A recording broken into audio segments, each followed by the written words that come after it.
Hello दोस्तों, आप सभी का स्वागत है लक्ष्य सीएससी चैनल पर। हम आज से इकोनॉमिक्स को शुरू कर रहे हैं और ये जो सिलेबस होगा वो हम डेली वीडियो के माध्यम से कवर करेंगे। जो कि पहले मैं प्री का सिलेबस कवर करूँगा, उसके बाद में मेंस का सिलेबस कवर किया जाएगा। तो जो ये प्योरली हिंदी मीडियम के लिए होगा। ये सिर्फ सिलेबस जो है वो इंग्लिश में लिखा हुआ है। उसके आगे की जो स्लाइड्स है वो सारी हिंदी में होगी। और इसके पीछे मेरा पढ़ाने का उद्देश्य है कि मेरा इकोनॉमिक्स बैकग्राउंड रह चुका है। मैं 12th क्लास से उसके बाद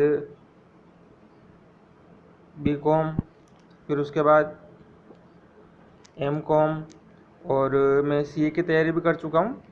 तो इसलिए इकोनॉमी एक मेरा फेवरेट सब्जेक्ट भी है और इसलिए मैंने इकोनॉमिक्स ही पढ़ाना स्टार्ट किया है। दूसरे सब्जेक्ट भी हालांकि मुझे अच्छे से आते हैं, लेकिन इकोनॉमिक्स को मैं लगभग 5 से 7 वर्षों से पढ़ रहा हूँ। इसलिए मैंने सोचा कि मैं इकोनॉमिक्स से आपको अच्छे तरीके से समझा पाऊँगा। और जो यूपीएससी के 2 अटेम्प्ट भी दिए मैंने, तो उनमें भी इकोनॉमिक्स में मेरा अच्छा खासा स्कोर रहा है। तो उसी बेस पे मैं इकोनॉमिक्स को आपके साथ में शेयर करूँगा। और जो नोट्स हैं वो आपको टेलीग्राम चैनल पर मिल जाएंगे, और नहीं तो आप स्क्रीनशॉट भी ले सकते हैं। और मैं आपको साथ में डिक्टेट भी करूँगा, अगर वो लिखना चाहे तो वो साथ के साथ में लिख भी सकता है। ठीक है, तो ये यूपीएससी के द्वारा दिया गया सिलेबस है। जो यूपीएससी ने सिलेबस दे रखा है हमारे सामने, वो है poverty, unemployment, inclusion, sustainable development, social sector और इनिशिएटिव। अगर बात करें हम कि प्रश्न कहाँ कहाँ से आते हैं जनरली, तो जो यूपीएससी ने जो सिलेबस दे रखा है उसके अंदर से वो सवाल पूछता है कभी कभी 4 से 5 केवल। और एक शब्द आपने गौर नहीं किया होगा, जो है ये ईटीसी। ईटीसी से लगभग वो 15 के आसपास सवाल पूछता है। टोटल 20 के सवाल आते हैं इकोनॉमिक्स प्री में। हम फिलहाल टारगेट कर रहे हैं 2023 का। अगर कोई 2023 प्री में एग्ज़ाम देना चाहता है तो उनके लिए लेक्चर मस्ट इम्पोर्टेंट है, और वो एकदम धीरे धीरे पढ़ेंगे हम, और शानदार तरीके से पढ़ेंगे। और नोट्स भी आपको शानदार तरीके से मिलेंगे, आपको हाथ से लिखवाए जाएंगे सारे नोट्स, तो आप इनको आसानी से देख सकते हैं। और नहीं तो आप इस पीडीएफ को डाउनलोड भी कर सकते हैं टेलीग्राम चैनल से। और मेरे हिसाब से तो आप लिख ही लेना। अगर अभी नहीं लिख सकें तो बाद में पीडीएफ डाउनलोड करके अपने शॉर्ट नोट्स खुद ही बना लेना। ठीक है, तो जो यूपीएससी ने जो सिलेबस दे रखा है वो है पॉवर्टी, अनएम्प्लॉयमेंट, इंक्लूजन यानी कि गरीबी, बेरोजगारी, इंक्लूजन यानी समावेशी विकास, सस्टेनेबल डेवलपमेंट हो गया, सोशल सेक्टर यानी सामाजिक क्षेत्र हो गए, इनिशिएटिव कुछ जो कार्यक्रम स्टार्ट किए जाते हैं वो हो गए। इनके बारे में केवल थोड़ी सी बहुत जानकारी दी है यूपीएससी ने। तो जो प्रीवियस ईयर क्वेश्चन होते हैं उनके माध्यम से हमको समझ में आया है कि जो ईटीसी है वो बहुत इंपॉर्टेंट है। तो हम क्लास में क्या शेड्यूल रखने वाले हैं मैं आपको बता देता हूँ।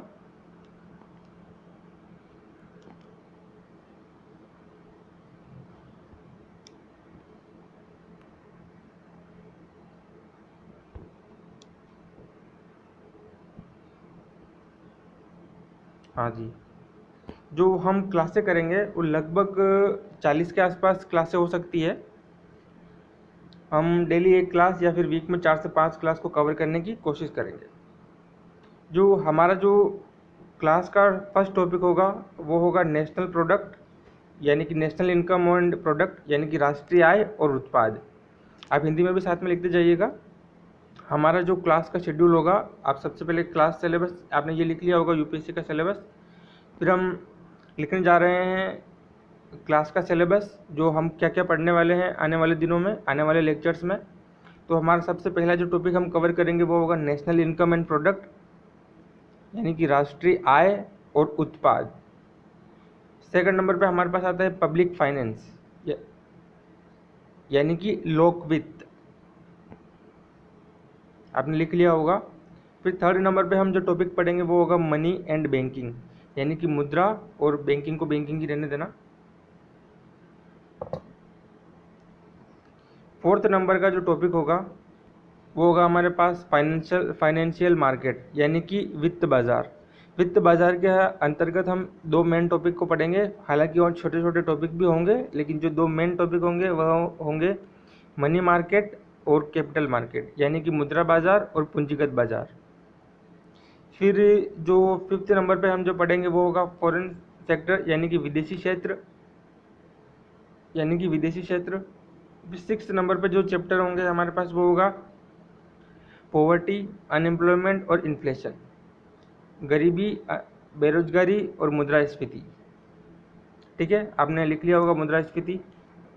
जो ये वाला पॉवर्टी और अनएम्प्लॉयमेंट जो होगा वह मेंस की क्लास में कंप्लीट करेंगे, लेकिन इसके कुछ डाटा हम हो सकेंगे तो देख लेंगे लास्ट में, वरना इन्फ्लेशन यानी कि मुद्रास्फीति को तो हम जरूर कवर करेंगे क्लास में। तो हमारे पास अब नेक्स्ट जो क्वेश्चन हो सकता है कि हमको क्या क्या पढ़ना है, तो आप कोई भी एक अच्छी सी बुक ले सकते हैं, लेकिन बुक की ज़रूरत आपको बिल्कुल भी नहीं पड़ेगी। आप क्लास नोट्स पे आराम से विश्वास कर सकते हैं, पूरी तरीके से विश्वास कर सकते हैं। और आपको इसके साथ में जो पढ़ना है वो केवल होगा इकोनॉमिक सर्वे, जो कि 1 फरवरी 2023 को आएगा। इकोनॉमिक सर्वे एक दिन पहले आएगा, और 1 फरवरी 2023 को जो आएगा वो बजट। ये आपको क्लास के साथ में लास्ट में पढ़नी होगी। और आपको जो सबसे मेन इंपॉर्टेंट काम होगा वो आपको 10 टेस्ट लगाने होंगे। ये टेस्ट मैं ही प्रोवाइड करा दूंगा किसी भी कोचिंग इंस्टीट्यूट के मेरे टेलीग्राम चैनल पर। तो जैसे ही आपको सिलेबस कंप्लीट होगा नोट्स के माध्यम से, आपको 10 प्रीवियस ईयर तो करने ही है, अनसोल्ड वाले, इसमें कोई दो राय नहीं है, वो तो मोस्ट इंपॉर्टेंट है ये। लेकिन इसके साथ में 10 लगभग 1000 क्वेश्चन का आपको जो अच्छी टेस्ट सीरीज होती है किसी की भी, वो लास्ट में आपको लगा देनी है। उसके बाद आपको, मुझे नहीं लगता किसी भी चीज़ की ज़रूरत पड़ेगी। सबसे मेन जो है वो क्लास नोट्स आपको ध्यान रखना ही है। क्लास नोट्स में किसी भी तरह की कोई कोताही मत बरतना, आप अपने हाथ से नोट्स बनाना। और बुक की आपको ज़रूरत मेरे हिसाब से नहीं है, लेकिन अगर कोई लेना चाहे तो रमेश सिंह या फिर कोई सी भी शंकर गणेश, संजीव वर्मा, कोई सी भी बुक आती है, कोई भी एक बुक ले सकते हैं। 10 टेस्ट लगाने के बाद में आपका कॉन्फिडेंस एकदम अच्छा आ जाएगा, और फिर आप किसी भी प्रीलिम्स के टेस्ट सीरीज में अच्छा स्कोर कर पाएंगे। लेटेस्ट वाली में ये हम पुरानी वाली कंप्लीट करेंगे। तो ये आपने स्क्रीनशॉट भी आप इसका ले सकते हैं चाहे तो। मैं आपके लिए इसको डिलीट कर देता हूँ, 1 मिनट का वक्त दीजिएगा।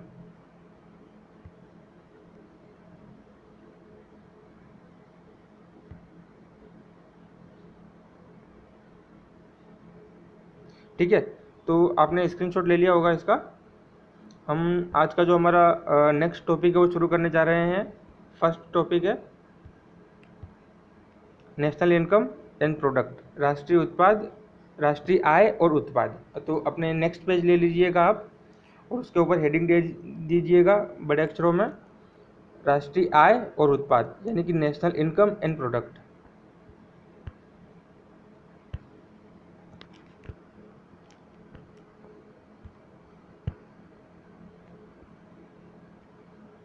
तो हमारे सामने सबसे महत्वपूर्ण सवाल ये हो सकता है कि आखिर हम राष्ट्रीय आय, नेशनल इनकम और उत्पाद की गणना आखिर क्यों करें। आपके मन में आता ही होगा, ये चैप्टर मोस्ट इंपॉर्टेंट चैप्टर है। इस वैसे जो मैंने सारे चैप्टर लिखे हैं वो सारे मोस्ट इंपॉर्टेंट ही है, लेकिन राष्ट्रीय आय को अगर आप अच्छे से समझ जाएंगे तो स्टेट पीसीएस के या फिर किसी भी कंपटीशन एग्जाम में ये अच्छे से आप कवर कर सकते हैं। ठीक है, तो जो राष्ट्रीय आय होती है उसकी गणना क्यों की जाती है, उसकी गणना करने के मुख्य केवल 2 ही उद्देश्य होते हैं, मैं आपको बताता हूँ आगे चल के। लेकिन हमारे मन में क्वेश्चन आना ही चाहिए ये कि राष्ट्रीय आय जो होती है उसकी गणना हम क्यों करते हैं। ठीक है, तो हर देश के पास अपने अपने संसाधन होते हैं, रिसोर्सेस होते हैं, तो उनका उपयोग किस तरीके से किया जाए। जब हमको डाटा पता ही नहीं होगा तो हम उनका उपयोग कैसे करेंगे। तो एक तो हमारे जो संसाधन होते हैं उनका उपयोग करने के लिए, दूसरा जो होता है क्या बोला जाता है, इकोनॉमिक वेलफेयर। हमारे देश में से कई जो संसाधन जो है ही हमारे पास संसाधन, उसका उपयोग हम किस तरीके से करें ताकि हमको अधिक से अधिक आर्थिक कल्याण यानी कि इकोनॉमिक वेलफेयर प्राप्त हो सके। ठीक है, तो आइए मेरे साथ में लिखिए, आप भी प्रस्तावना हेडिंग दीजिएगा और साथ में लिखिएगा, किसी भी देश में उपलब्ध आर्थिक संसाधनों के उचित दोहन तथा लोगों को मिलने वाले आर्थिक कल्याण के बारे में अनुमान लगाने के लिए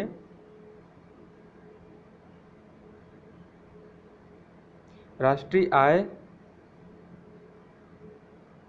और उत्पाद का अध्ययन किया जाता है। मैं लिखवाऊंगा नहीं ऐसे, वरना लेक्चर 1 घंटे का हो जाएगा। आप स्क्रीनशॉट ले लेना। मैं आपको जो मेन चीज़ है वो बता देता हूँ कि राष्ट्रीय आय की गणना करने का हमारा जो मुख्य उद्देश्य क्या क्या होता है उसका आप ये जो पूरा पैराग्राफ है इसमें से मेन 2 बात आप ध्यान रखना।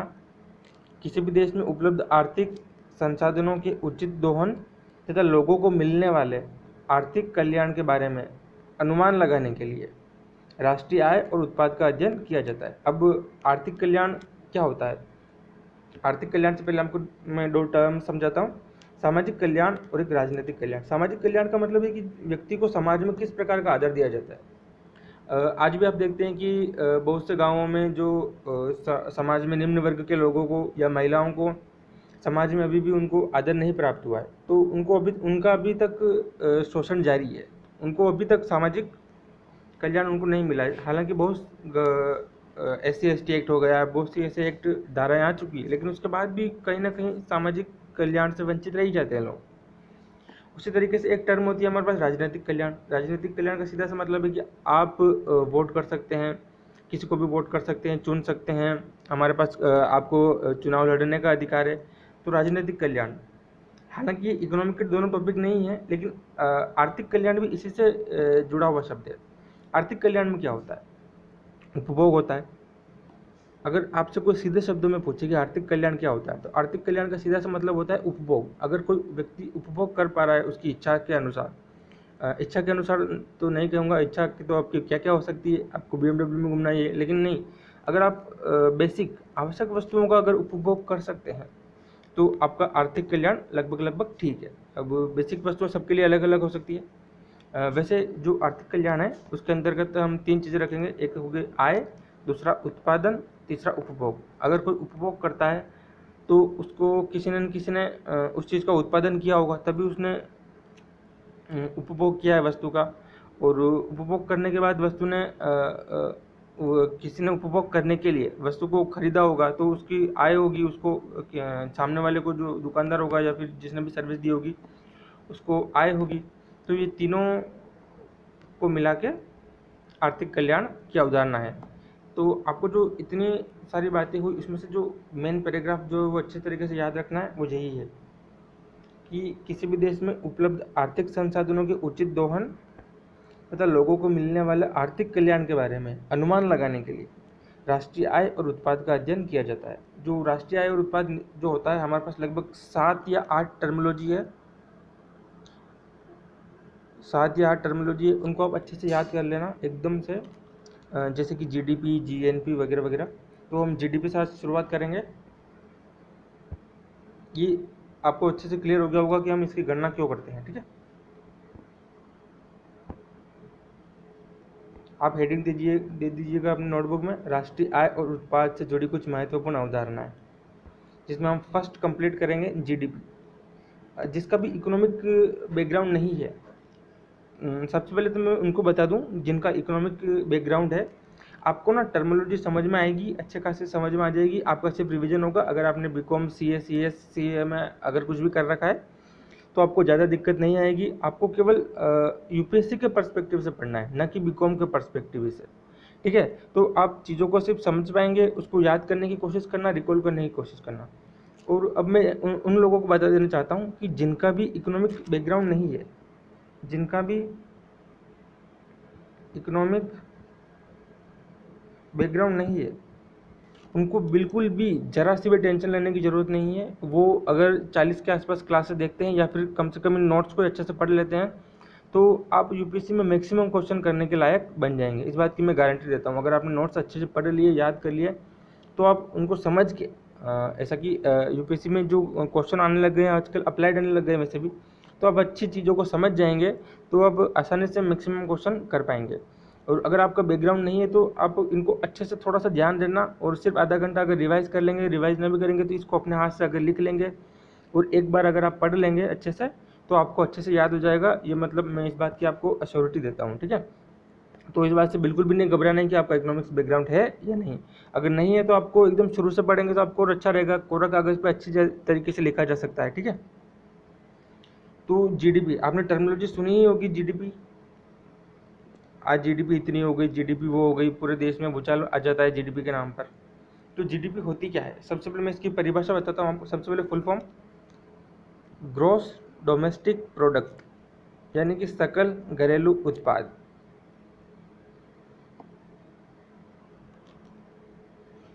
आप परिभाषा लिख लेना इसकी। अगर YouTube के अंदर आप देख रहे हैं मुझे, तो आप इसकी स्पीड कम करके, मैं बोलते जा रहा हूँ, आप लिखते जाना। एक देश की घरेलू सीमा में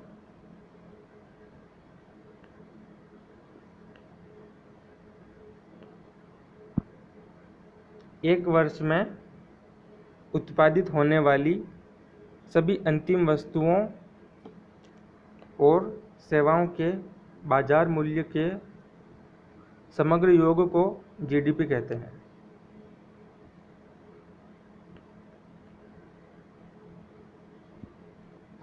ध्यान देना इसमें कि इसकी जो परिभाषा है वो आपको याद कर लेनी है अच्छी, उसमें कुछ दोहराई नहीं, परिभाषा याद होनी चाहिए आपको। मेरे साथ एक बार दोहराइए। एक देश की घरेलू सीमा में एक वर्ष में उत्पादित होने वाली सभी अंतिम वस्तुओं और सेवाओं के बाजार मूल्यों के समग्र योग को जीडीपी कहते हैं। ये पूरी जीडीपी कंप्लीट हो चुका। अगर आप इस टर्मिनोलॉजी को समझ जाते हैं, इसके अंदर जो भी आती है, तो आप जीडीपी में आप बिल्कुल भी दिक्कत नहीं पाएंगे। आप एकदम ध्यान से सुनना, एकदम ध्यान से। कान स्पीड अगर तेज़ कर रखी है आपने तो स्पीड कम कर देना। मैं वैसे भी अच्छी स्पीड से ही पढ़ाऊँगा। अभी आप एकदम ध्यान से सुनना। अगर आप जीडीपी आपने पहले नहीं पढ़ा है तो आप ध्यान से सुनिएगा। सबसे पहले जीडीपी निकाला किसका जाएगा? घरेलू सीमा का। एक देश की घरेलू सीमा में, एक देश की घरेलू सीमा। अब आपके दिमाग में आ सकता है कि घरेलू सीमा मतलब क्या होता है। जैसे कि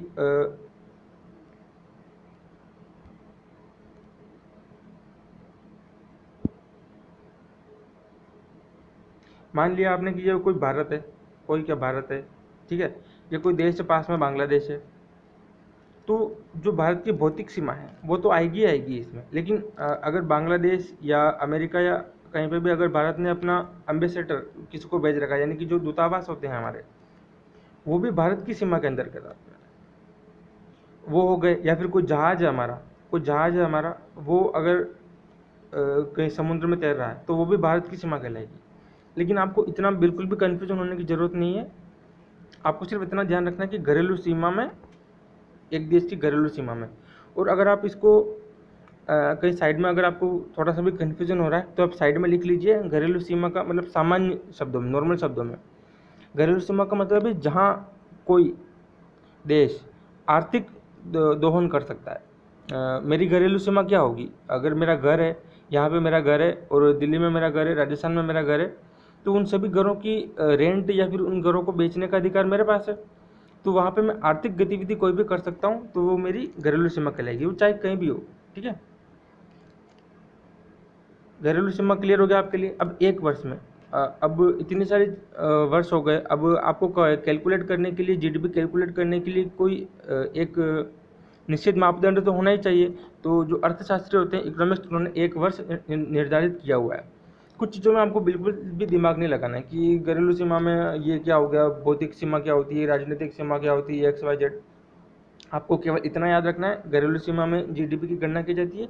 वो घरेलू सीमा से तात्पर्य जहाँ पे आर्थिक दोहन किया जा सकता है। मतलब मेरी घरेलू सीमा है तो मैं आर्थिक दोहन कर सकता हूँ, भारत की घरेलू सीमा है तो भारत वहाँ पे आर्थिक दोहन या इकोनॉमिक एक्सप्लोसिव, आर्थिक विस्तार कर सकता है वहाँ पे, ठीक है। घरेलू सीमा क्लियर, एक वर्ष क्लियर। में उत्पादित होने वाली सभी अंतिम वस्तुओं के साथ साथ में आप सेवाएं भी लगा लेना। हम इसमें कोई स्पेशल बात नहीं है इसके लिए। अंतिम वस्तुओं और सेवाओं को क्यों लिया जाता है? मान लो कि अगर कोई आटा हुआ है, कोई गेहूँ हुआ है, गेहूँ बाद में आटा बना, आटे से फिर ब्रेड बना, ठीक है। तो अगर हम इन तीनों को जोड़ेंगे, अगर हम आटे को जोड़ेंगे, अगर हम गेहूँ को जोड़ेंगे, अगर हम आटे को जोड़ेंगे और अगर हम ब्रेड को जोड़ेंगे, तो हम तीनों को अगर जोड़ेंगे तो हमारे पास जो जीडीपी होगी वो हमारी बहुत बढ़ जाएगी, जबकि इतनी वास्तविक जीडीपी होगी नहीं हमारी, तो जीडीपी बहुत ज़्यादा बढ़ जाएगी, जितनी इतनी जीडीपी होगी नहीं हमारी। तो उसके लिए, उस चीज़ से बचने के लिए क्या किया जाता है, सभी अंतिम वस्तुओं और सेवाओं को लिया जाता है। अंतिम वस्तुओं को क्यों लिया जाएगा, क्योंकि इसके बाद हमको और कोई गणना नहीं करनी पड़ेगी। और अगर सारी वस्तुओं को, मध्यवर्ती वस्तुओं को, जो इससे अंतिम वस्तुओं से पहले की जो वस्तुएं होती है उनको मध्यवर्ती वस्तुएं कहा जाता है। अगर इन सबको हम ले लेंगे तो हमारे पास दोहरी गणना की सामना करना पड़ेगा, दोहरी गणना, डबल काउंटिंग जिसको कहते हैं, उसकी कठिनाई हो जाएगी हमारे पास। तो इसलिए अंतिम वस्तुओं और सेवाओं के बाजार मूल्यों के समग्र योग को जीडीपी कहते हैं। ठीक है, बाजार मूल्य ही लिया जाता है इसमें, आप अपनी मर्जी से कुछ भी नहीं कहेंगे, जो मार्केट में रेट चल रही होगी उसको लिया जाएगा। ठीक है, तो एक बार मेरे साथ में आप इसको दोहराइए। एक देश की घरेलू सीमा में एक वर्ष में उत्पादित होने वाली सभी अंतिम वस्तुओं और सेवाओं के बाजार मूल्यों के समग्र योग को जीडीपी कहते हैं। ठीक है, अब इसी 3-4 चीज़ों को मैंने आगे टुकड़े करके बता रखा है, आसानी से आप देख सकते हैं उनको। जीडीपी की उपयुक्त परिभाषा को आधार बनाते हुए इससे जुड़ी आवश्यक बातों को निम्न प्रकार अभिव्यक्त किया जा सकता है। पहला पॉइंट है हमारे पास,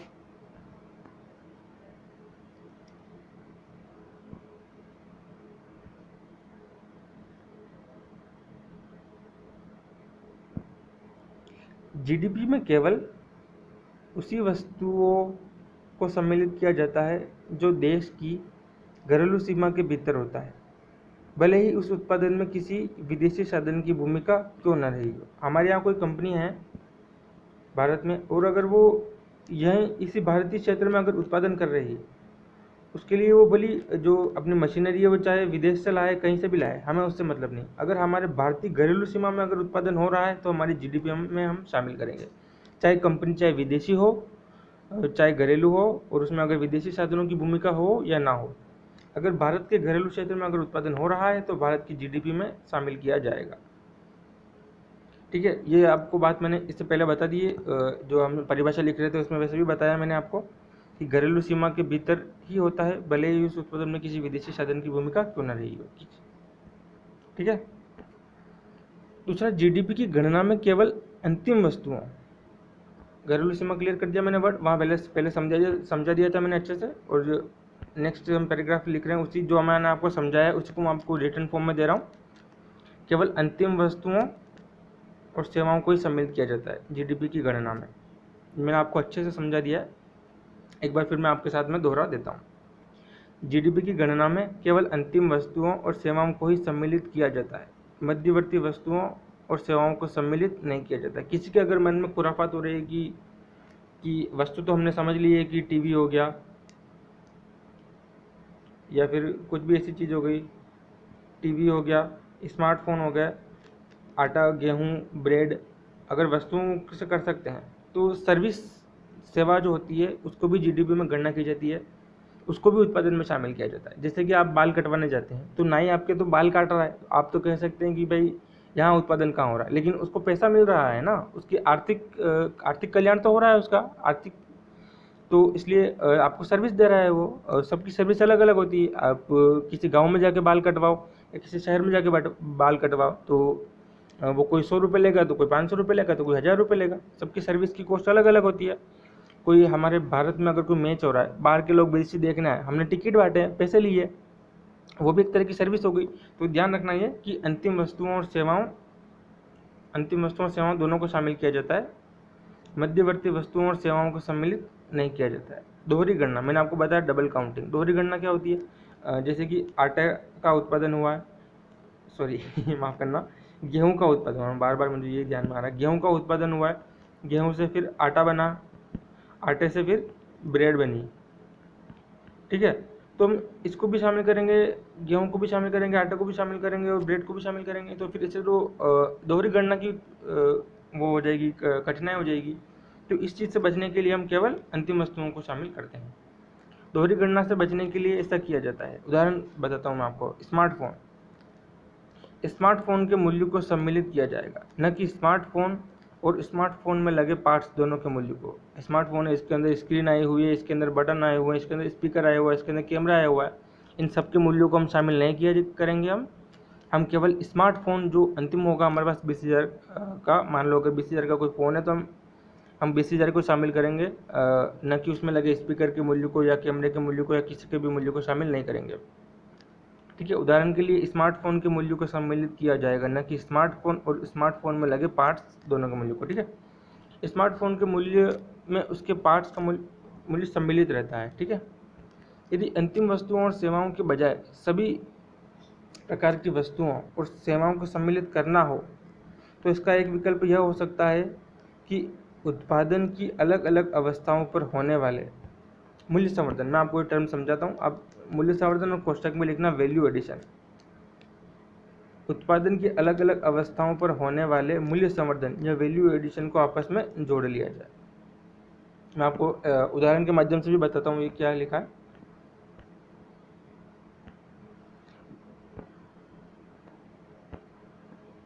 आगे बताता हूँ मैं आपको। ठीक है, एक हमारे भारत में पहले जो जीडीपी की गणना की जाती थी उसको चेंज कर दिया 2015 से, और 2015 के बाद से भारत में है SNA 2008 के मानकों। SNA मतलब सिस्टम ऑफ नेशनल अकाउंट्स। इन मानकों के अंतर्गत इस विधि को लागू किया गया। इस विधि मतलब GVA कहते हैं इसको, ग्रॉस वैल्यू एडिशन। आपको थोड़ा बहुत कन्फ्यूजन हो रहा होगा, लेकिन अपना जितना बताया आप केवल उसी पे फोकस करना। भारत में पहले कौन सी विधि होती क्या थी, ठीक है, उसको अभी कोई ध्यान में नहीं रखना। अभी भारत में GVA यानी कि ग्रॉस वैल्यू एडिशन को अपनाया जाता है, जो कि उसका मानक क्या है, उसका मानक जो है सिस्टम ऑफ नेशनल अकाउंट यानी कि SNA 2008। कब से शुरू किया गया भारत में? 2015 में। जीडीपी निकालने के लिए SNA 2008 के मानकों के अंतर्गत इस विधि को लागू किया गया। इस विधि में जीडीपी पर जाने के लिए GVA, मैंने अभी बताया आपको, ग्रॉस वैल्यू एडिशन को आधार बनाया जाता है। मैं आपको GVA अच्छे से समझाऊंगा एकदम। अगर आपको थोड़ी सी झोंके आ रही हो या अगर आप हल्की सी भी अगर आपको कुछ भी नींद आ रही हो तो आप देखना मत। जैसे कि गेहूं का उत्पादन हुआ 10 रुपये का। गेहूं वाले ने किसी को बेचा तो उसने उसका आटा बनाया, आटे वाले ने उसको आगे बेचा कंपनी को, उसने ब्रेड बनाई। ठीक है, 10 रुपये का गेहूं था, आटे वाला ने 10 गेहूं को उस आटे वाले ने खरीदा 10 में और 12 में इसने ब्रेड वाले को बेचा। ब्रेड वाले ने ब्रेड बनाया आटे का और 20 रुपये में मार्केट में बेच दिया। तो हम अंतिम वस्तु को ले लेंगे। अगर इसको भी जोड़ेंगे, इसको भी जोड़ेंगे, इसको भी जोड़ेंगे, तो इससे तो हमारी जीडीपी की दोहरी गणना यानी कि डबल काउंटिंग हो जाएगा। लेकिन अगर आपको ऐसी चीज़ पर अड़ी गए हो कि नहीं हमको तो सभी पे लेना है, तो इसका एक अल्टरनेटिव हो सकता है। क्या कर सकते हैं आप? हम पीछे से चलते हैं, एकदम ध्यान से सुनना। हमको क्या करना होगा, जैसे कि ब्रेड है, ब्रेड 20 रुपये में मार्केट में बिक रही है, तो हम पता करेंगे, मतलब जीडीपी निकालने वाले पता करेंगे कि इससे पहले ब्रेड कितने में, ब्रेड वाले ने आटा कितने में खरीदा था। इन दोनों का जो डिफरेंस होगा हम उसको ले लेंगे। जो डिफरेंस आएगा वो हमारे पास 8 रुपये आएगा।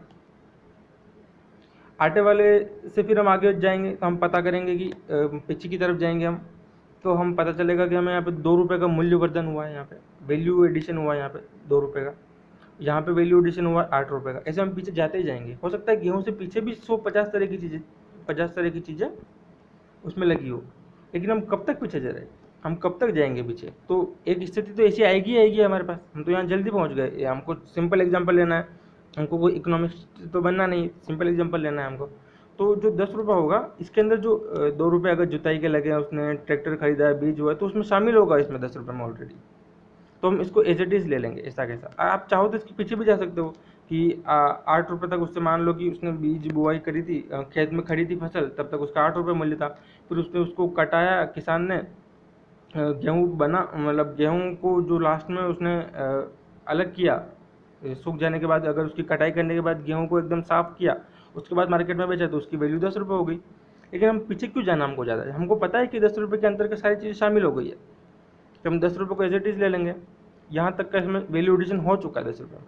तो 10 रुपये जोड़े हमने, 2 रुपये जोड़े हमने, 8 रुपये जोड़े, हम वापस 20 रुपये पे पहुँच गए। तो इससे अच्छा हम यही क्यों ना लें ब्रेड की, ठीक है। तो ये value addition, gross value addition कहते हैं इसको, आप इसको आसानी से समझ गए होंगे।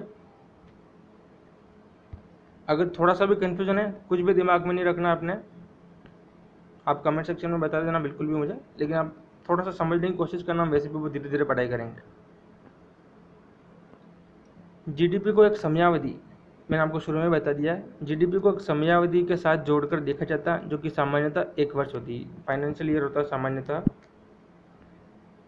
जीडीपी का मूल्यांकन बाजार मूल्यों पर किया जाता है। बाजार मूल्यों पर नहीं करेंगे तो आपकी कीमत कुछ अलग होगी, मेरी कीमत कुछ अलग होगी, सबकी अलग अलग होगी, लेकिन जो एमआरपी होती है उसके मूल्यों पर जीडीपी निकालने का मतलब ये होगा कि हम जो समानता होती है वो हम समानता ला पाएंगे सारी वस्तुओं के बीच में। ठीक है, तो आशा करता हूँ कि आपको जीडीपी समझ में आया होगा। हमने आज क्या क्या डिस्कस किया, हमने सिलेबस डिस्कस किया है। ठीक है, हमने जो राष्ट्रीय आय और उत्पाद होता है उसकी गणना क्यों की जाती है, आपको 2 पॉइंट अच्छे से याद रखने हैं, जो आर्थिक कल्याण हो गया और लोगों के संसाधन के बारे में जानकारी के लिए। ठीक है, उसके बाद हमने जीडीपी पढ़ा। जीडीपी की परिभाषा 1 वर्ष में उत्पादित होने वाली समस्त अंतिम वस्तुओं और सेवाओं के मौद्रिक मूल्य के समग्र योग को जीडीपी कहते हैं। उसकी परिभाषा को आप अच्छे से लिख लेना, रट लेना। उसके अंदर उस परिभाषा के कुछ 4 तत्व थे, उन चारों तत्वों को मैंने यहाँ पे समझा दिया है आपको अच्छे से। और इसमें आपके लिए नया जो शब्द है नॉन इकोनॉमिक्स बैकग्राउंड वालों के लिए, वो जीडीपी और जीवीए है। जीडीपी की हमने बहुत अच्छे से डिटेल में पढ़ लिया, जीवीए यानी कि ग्रॉस वैल्यू एडिशन, आप इसको सिर्फ इस एग्जाम्पल से याद रखने की कोशिश करना। इस एग्जाम्पल से आप अच्छे से अगर लिखना भी पड़ा मेंस में तो अच्छे से लिख लोगे। ये जो वैल्यू एडिशन था हमने आसानी से समझ लिया। आप इसको चाहो तो वीडियो छोटा ही बना होगा वैसे भी, तो आप इसको दूसरी बार भी देख सकते हो अगर आपको कहीं भी अगर कोई दिक्कत आ रही है तो। ठीक है दोस्तों, तो ये लेक्चर 1 होगा हमारा, और मैं कोशिश करूँगा कि जो इकोनॉमिक्स है वो आपके लिए बिल्कुल भी कष्टदायी ना बने, एकदम सिंपल लैंग्वेज में पढ़ेंगे हम, और यूपीएससी का स्टैंडर्ड भी बिल्कुल फॉलो करेंगे हम। और अगर कोई 2023 में अगर कोई प्रीलिम्स देने की सोच रहा है